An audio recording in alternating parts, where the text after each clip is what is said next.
Hi friend.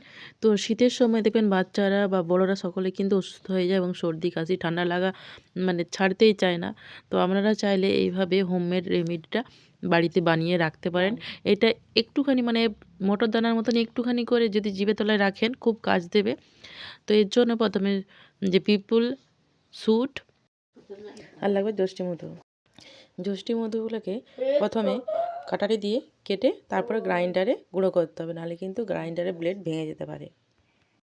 তো আর লাগছে গোলমরিচ, দারচিনি, লবঙ্গ, এই তিনটা জিনিস নিয়ে নিলাম।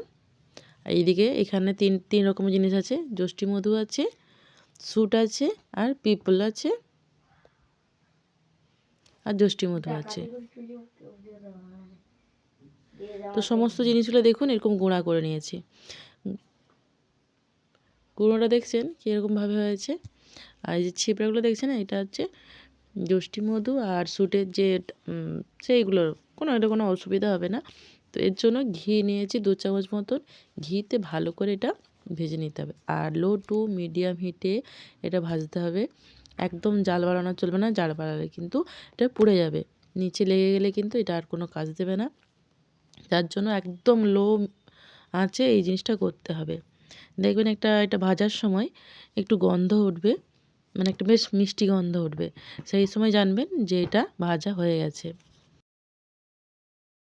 তো এই সমস্ত জিনিসগুলো কিন্তু একটু ঝাল আছে, যার জন্য অনেকে দেখবেন বাচ্চারা ঝাল খেতে চায় না।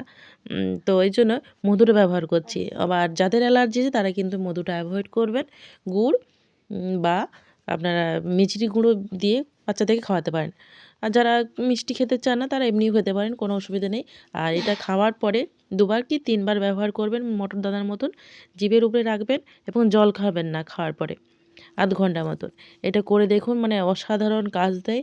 কারণ আমি বাড়িতে এরকমভাবেই আমার বাচ্চাদেরকে খাওয়াই এবং নিজেও আমি এই জিনিসটা ব্যবহার করি, যার জন্যই আপনাদের সাথে এই হোমের রেমেডিটা শেয়ার করছি। মানে খুব উপকার দেয়, গলা ব্যথা, কাশি, গলা মানে কথা বন্ধ হয়ে যাওয়া সমস্তর কাজ দেয়। তো আজ এই পর্যন্তই, টাটা।